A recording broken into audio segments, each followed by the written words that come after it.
On today's show, we look to the future. We bring some order to the past. And Link discusses CRTs.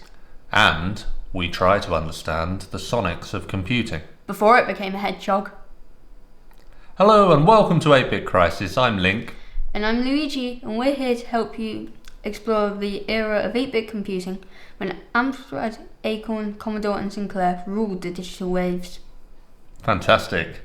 And look, we're already on episode 5, Luigi, and it's been, 4 episodes of looking at all of these different companies, different computers. So we're going to try and bring some sense to things a little bit in today's episode. So we're not going to introduce too much new information, and we're going to consolidate a little bit, okay? Let's look at what we've managed to buy so far. So we've got our trusty ZX Spectrum Plus 2, and we've also bought the Commodore 64. Well, 2 of them. 2 of them, yeah, because one we've still got to fix. By the way, a quick update, I have worked out what's wrong with it. There's a little bit of a problem on the circuit board that comes from the keyboard. I can see that the past owner has done what you call a trace repair on the circuit board, so clearly there was a problem with it already, but maybe we can get that fixed. Hopefully. Yeah? What are we going to buy next, ready for Series 2? Probably an Acorn, maybe an Amstrad. I quite like the idea of getting an Amstrad. There's 2 reasons. Firstly, there's an operating system on there that I've not used before, which I'd quite like to try. And also, it comes with a built-in tape deck, a little bit like our Spectrum, but the tape deck has a counter on it, so that as it plays the tape, it counts up 1, 2, 3. It's not 1 per second, but it kind of keeps track of where the tape is.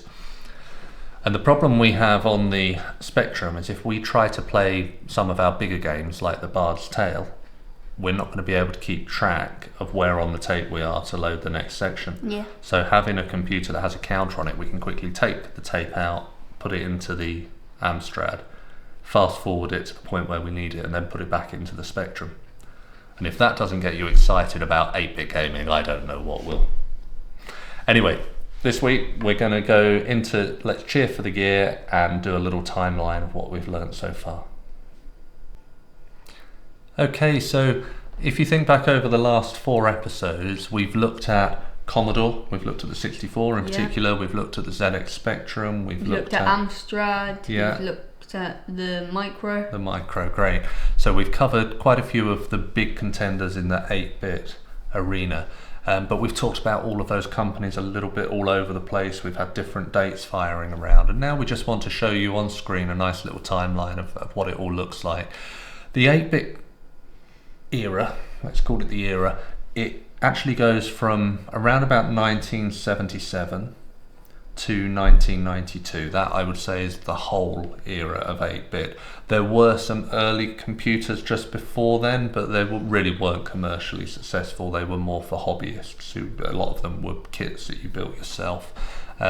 So yes, it lasted for about 15 years, but if we have a quick look at that breakdown, we'll see that the golden age is only about 4 or 5 years long. So let's just see. Can you tell me what you know of the really early stage of 8-bit computing? What I know of the really early stage, I know that the golden era probably, for what I think it would be, probably started in 1982 that the Commodore and Sinclair came out? Yeah, good. Well, remember, they're key dates that we need to remember.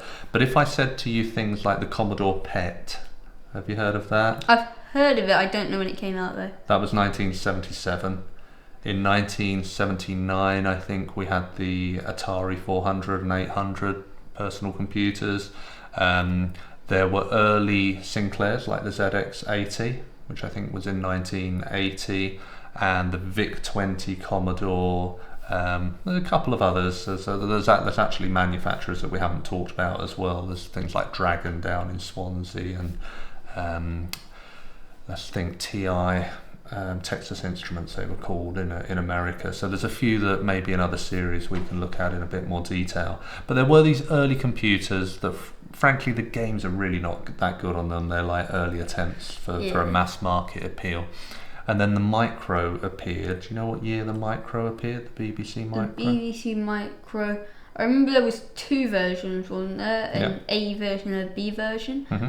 The A version came out, I think, in 1981. Great. So I remember it being just before the Commodore and Sinclair. Which came out in 1982. Yeah, Spectrum and Commodore 64, 1982. And I think the B was, I can't remember, it's either 1985 or 84. Yeah, it was 1985, fantastic. And in 1984 we had the Amstrad CPC. So Amstrad and the B series, which was the proper BBC Micro really, they were a little bit late to the party.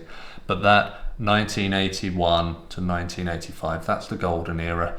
Late in 1985 to 1987, you started to see Atari ST arrive. 16 bits. 16-bit computers. There was the Atari and the Amiga computers. So they started to sort of ring the death knell for the 8-bit computer. However, it didn't stop there. We know that Amstrad went on to produce their Plus computers.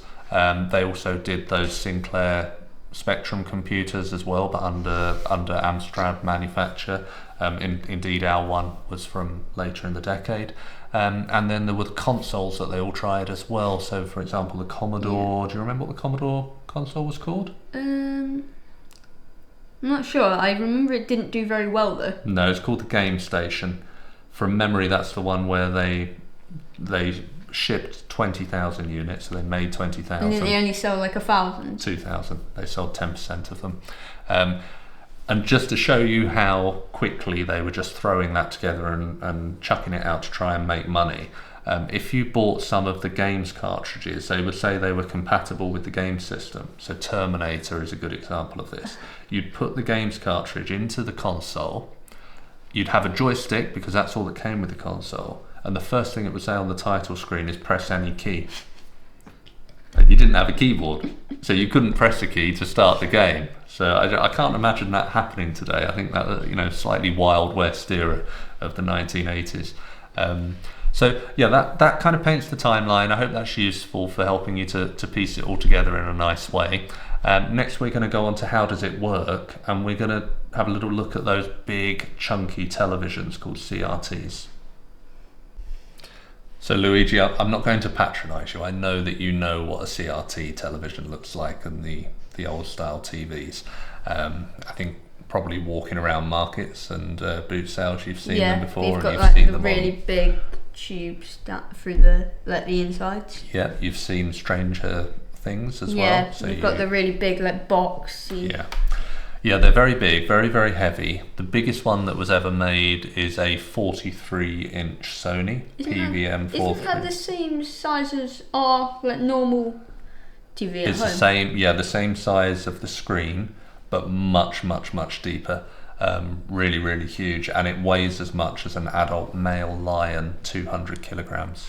PVM 4300 by Sony. So it weighs about 2.5 people. Yeah, that's right. And if you wanted to use the computers that we're using, you would have had a CRT TV to play it through, or maybe a monitor, but that would have also been a CRT monitor as well, unlike the gubbins and the computer screen that we have that we can use today. And the reason I wanted to talk about this a little bit in one of our episodes is because it's only recently that I thought, hang on, how do they actually work? Because I understand modern computers, they have individual pixels which on a normal LED screen are backlit, and then there's electronic pulses that kind of activate all of the pixels, and that makes sense to me. Okay, I get how that works. But this idea of a hollow tube with a glass screen on the front and a tube inside it, I didn't really know what that meant. So I looked about it and I thought, I'm going to teach Luigi about that. So the way it works, it's like a big vacuum-filled glass case, and the front panel of glass that you see has phosphor powder on the inside of it. Yeah, and right at the back of the tube, right at the back of that glass case, there's a tube, as we call it, a cathode ray tube, and it works like an electron gun.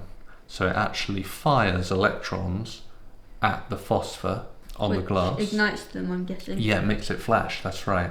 And then there's magnets around the electron gun that allow it to scan in lines across the screen. I'm assuming it's a lot faster than that, because I've played games like Mario that I'm guessing would have used that. Well, this and is, it yeah. isn't going frame per second. This is what amazed me, is when I read that it's firing 525 rows or scan lines of electrons across the screen, and it's doing that 50 times a second, and the magnets are controlling this so that it's constantly filling in the screen. I thought that can't be true. There must be some quantum physics thing going on here where electrons are in more than one place at the same time, or I just couldn't imagine that it's actually updating that quickly. And I'd like to show you a little clip from the slow-mo guys on YouTube. They've actually managed to get a super slow-mo camera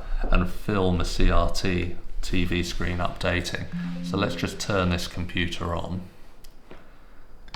We're not going to do anything too clever with this. We'll just do a sort of screen capture to put it on our YouTube video. So maybe if you stay quiet whilst we let it play, and then we'll comment on it afterwards. Are you ready? Yep. Thousandth of a second, 100,000th of a second, and this unit here is the millionth of a second, or a microsecond. We are now at 380,000 frames a second as our recording frame rate. That is the highest frame rate we've ever shot so far on this channel. And using this information, here's a little bonus fact. A CRT screen can draw Mario's moustache in less than a 380,000th of a second. That is some seriously fast facial hair. It's incredible, isn't it? Yeah. Yeah, absolutely amazing. I didn't believe that that's how they actually worked. All of those hours that I've watched televisions for in the olden days, and I didn't realise how fast that TV was working continuously. And when you think about how many electrons it must fire in an hour or during the course of a movie, absolutely incredible. Now, we're not going to get a CRT monitor. They no longer make them. There's not a single manufacturer making them. They're all really old. You can get what they call new old stock, which is stock that's never been opened and out of the box. But for me, we've got enough risks with our equipment. We have a way to get it onto the monitor. If you want to, in the emulators, you can even ask the emulator to replicate the scan line so it looks like a CRT. So I don't think there's any need to buy one. But I hope you found it interesting. I thought I'd share it with you. I can tell why we wouldn't buy one, because phosphor is very, very dangerous. It's more that they tend to break. The electron guns stop working. The glass tends to crack. You have the tiniest little crack in the glass, and that's it. Your vacuum's gone, and it won't work properly. But yeah, there we go. I've got a game for you to play. It's called Hungry Horace. The first thing we need to do, Luigi, is get this game loading, because it's a manual one on the Spectrum. So let's get that cassette in. You want the reel of tape on the left-hand side. In it goes. Okay. Let's just start your screen recording. Okay, so if you go down to 48 basic, because this is an old game, we're playing Hungry Horace from 1982. Okay, do you remember how to load? Good. Then it was. Double quotation, well done. And then you press play. Perfect, good, we're getting there, you're learning. So this game was designed by Scion Software Limited in 1982, and it's a good example. Well, you can be the judge of whether it's good. It's an example of what's called a Pac-Man clone. So you know Pac-Man, don't you? Yeah. Yeah. Pac-Man came out a few years earlier than this, and lots and lots of companies made different types of maze running games where you had to collect things and or run away from other things. Okay. It's a keyboard based game. The keys I think you're going to need are Q and Z to go up and down, so that's a bit strange because they're quite spread out, and I and P to go left and right, which is also spaced out. I don't remember whether we have to kind of press some extra buttons to get the game going or anything like that, because it's quite a while ago since I tested this when the Spectrum first arrived. Okay, so what we'll do now is we'll fast forward for the guys so that they don't have to watch the boring loading. Okay, so let's turn the tape off.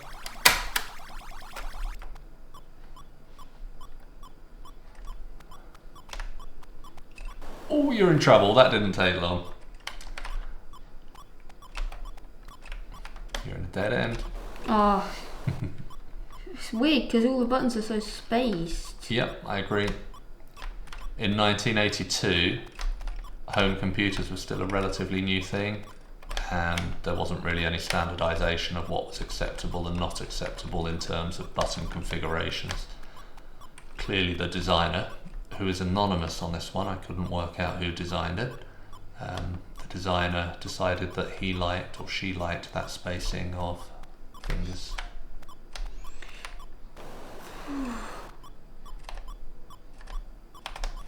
Oh, God. So there's no timer on this, it's about taking your time and waiting for you, keep yourself safe, wait for your opportunities, yeah?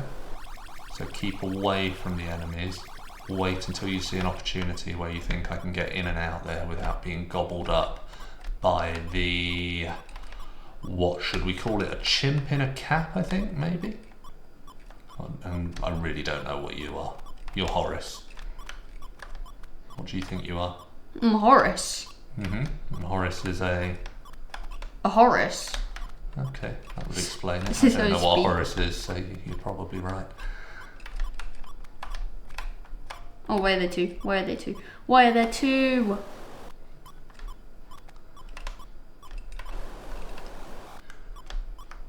So the reason there's two, all of a sudden, is because actually this isn't an enclosed level. If you go through the door, you can go through the door before you've collected all of the green Oh, I went the wrong way. These buttons. stars. This button press is really weird. So you can actually use those doors to escape. You can even go back to where you came from if you need to escape a chimp in a cap.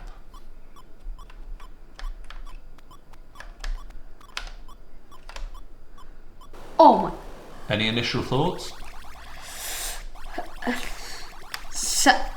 The sound. Normally I like the sound in these games, it's quite original. Whereas this just feels almost annoying. The sound, it's just a random beeping. Mm-hmm.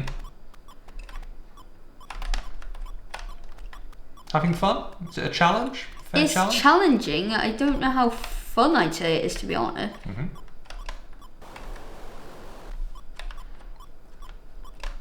No.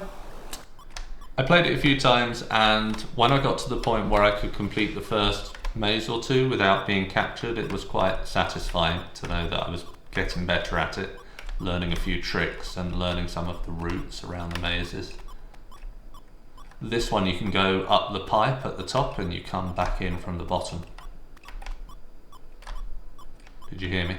Yeah, I did. Yeah, the chimp just did it actually. They can do it as well.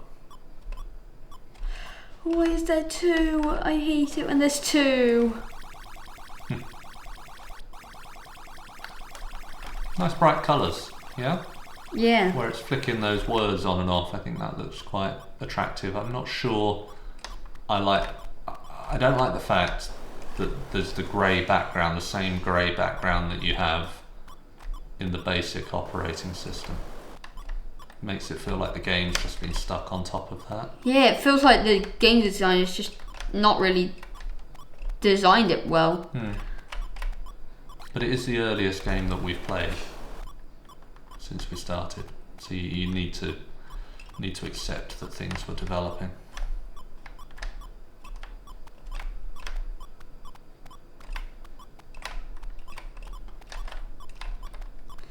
This seems bad. Especially saying the keys are... I've only got past this once because it's like a single lane of traffic and there's just a couple of places where you can sort of run them round a circle to stop them from getting you, so it's quite hard to get to the end. Okay, let's do one more go. This button setup is just terrible. It's just awful. 'Cause it's so hard to aim where you're pressing due to it. Like you're trying to tap somewhere.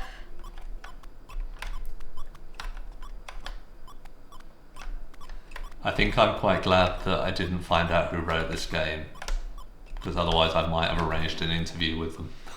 I don't think you're going to have anything nice to say about it. What's the best thing? What's the best thing you can say? The best thing I can think of is probably the graphics, and they're not that good. Okay. So it really is just. Yeah, I think I must admit I enjoyed it a bit more than I think you are. So now the only way out of that is either run out of the level or go down into the bottom right and run the chimp around the circle in the corner. So like now you can get so far, but then you're going to have to run away. You've got to run all the way down to the bottom. Go down, chimp. No! This button key press is just plain annoying. There.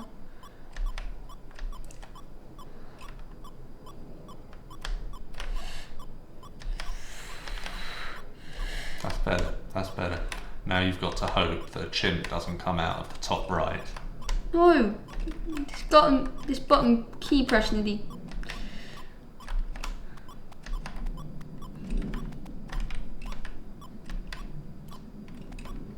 Well done. Well, it's two of them now. Yeah. This is where I got to, and I couldn't work out what you have to do. Excellent. Okay. So, oh dear, try to be nice. So, concept and originality for this Pac-Man clone. One. One? It's just Pac-Man. No, it isn't. It is. It's old Pac-Man. No, you've got pink chimps in a hat, and you have to collect parts of Christmas trees, and you know, the mazes are all different, and you can progress through the mazes. There's a little bit of originality, surely. Come on. I can get you up a little bit from a one. The thing is, it's the green bits. All they are is the same golden bits you're used to in Pac-Man. There's no change there. So it's a one. Actually, because the map changes are not in the actual Pac-Man game, I'll give it maybe a 3. A 3. Okay, I'll take a 3. I think that's fair. And the reason I think that's fair is because on Paperboy, when the music was going dum, dum, dum, dum, you gave that a 2. So I think 3 is fair. Right, graphics. Graphics, this home screen part where it's like all the flashy colours is good, so I'd probably say that's maybe pushed it up to a 2. The actual making of Horace and the maps and everything probably pushes it up to a 4. But other than that, it just looks like someone's pasted a maze onto the basic screen, so I would probably give it a 4. 4. Sound. It's just an annoying bleeping sound. I'm going to give it a 2 because there is sound, but it's more annoying and it just puts you off instead of actually helping the game. Playability. So you were complaining about the controls. Yeah, the way there's like one key between every control you need to press is just it means your finger, because I'm used to playing a PlayStation where the keys are like right next to each other. I'm going instantly to A, so I'm going to say that's probably on my fault, and that was probably there on purpose, but I'll give it a 5. Because I'm not sure whether that's my fault or not. And what is it, a 10 out of 10 for fun? For fun, I like Pac-Man, but I wouldn't say it's a 10 out of 10, even the original Pac-Man. Saying this just seems like a bad knockoff. It's probably a 4, I'll give it. A 4? You've scored 18 out of 50. Which is by far and away the lowest score so far. A little bit harsh, but maybe fair on most of the points there. So well done. Do you think you're going to be loading that one up again? No. Okay. Hungry Horace, everybody. The t-shirt that you've been wearing during the episode, which has this rather lovely Gibson guitar on it, is quite appropriate. And it is just a fluke that you've chosen that one, isn't it? Yeah. But we're actually going to look at sound on microcomputers. Okay. And we're going to use the Commodore 64 because that has the SID chip in it, which is quite interesting to look at. Yeah, I think you've told me about it. Isn't it the best sound for any 8-bit? I think so. We might get corrected in the comments, but I think it's one of the best sounds. Now, I know with this channel, the main thing I want to get out of it is I want you to have fun and maybe learn a bit at the same time. I know that what you want to get out of it is 1 billion subscribers. Yeah. But one of the little challenges, a side challenge if you like, that I've set myself is as I learn more about the programming, I'm starting to get it into my head that I think I could probably design a simple game. And probably I'll do it on the Commodore 64 just because of my fond childhood memories. And because I have a bit of a musical background, I think I could probably do some music as well. So I'm quite interested to learn how the sound works on a Commodore 64. It uses a SID chip, and if we go to the memory map up here, we can actually see that at location 54272 in our memory addresses, we get the beginning of the SID audio chip. And you can see that you have to control different bits of it a little bit like you would a synthesizer. Yeah. So for example, the waveform that's being produced, which is the type of sound as far as you're concerned, that's dealt with this particular byte at 54276. And you can, if you put in into bit 4 a value of 1, then you'll get a triangle waveform. Or if you want a saw waveform, then you put a 1 into bit 5 instead. So it's going back to that binary language thing. You can control the attack and decay of your notes, which is how quickly the note sounds and how quickly it fades away. And you can see that different binary values, so 0000, it will only last for 6 microseconds. And if you put in a value of 1, it will go for 24 microseconds. And so on, and you can actually use the bits and bytes to control how long the notes are lasting.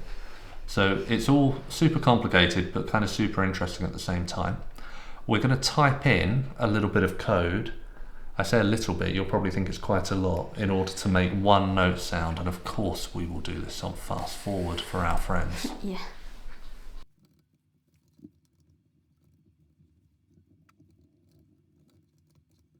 Okay.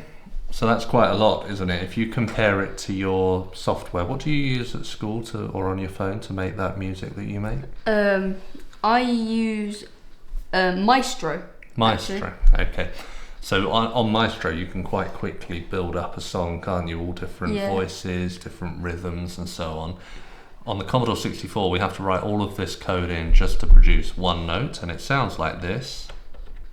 Run.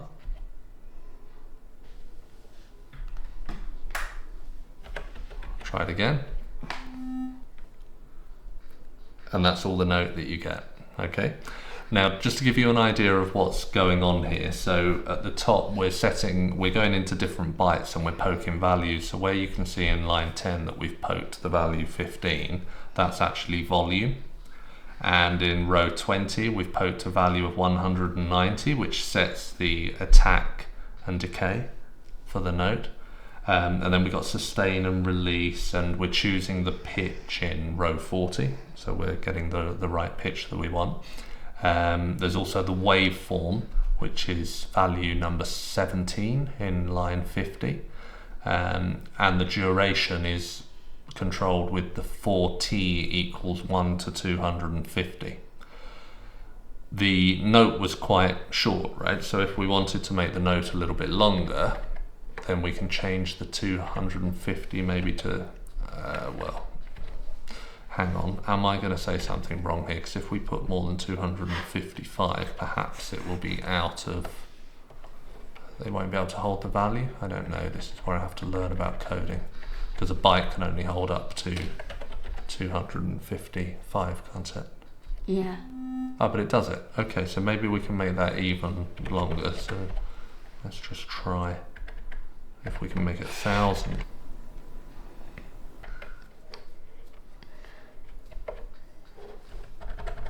Oh, Link. Ah, okay. So now we've got a long note. Would you like it to be a little bit higher in pitch? Yeah. Okay. So let's make it, I think it goes up in semitones.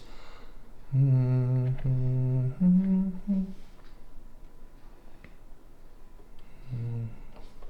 I doing here? Let's try that up to 24. Now we've got 2 pitches because there's 2 pokes there, so this might clash. Okay, that sounds alright. Yeah? Should we change the waveform as well? Yeah.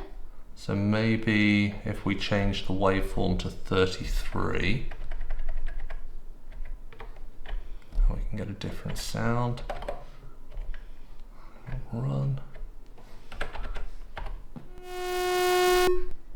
That almost sounds more like a violin, doesn't it? Yeah. Yeah? So that's... Okay, and then I've just got to try this as a last little test. I want to try making it, hang on, I want to try making it a lot higher in pitch. I'm going to make it 40, send it up like over an octave higher, and I want to make it really long.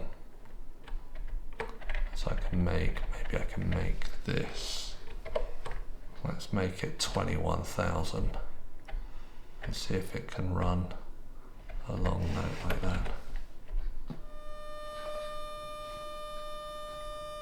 Okay.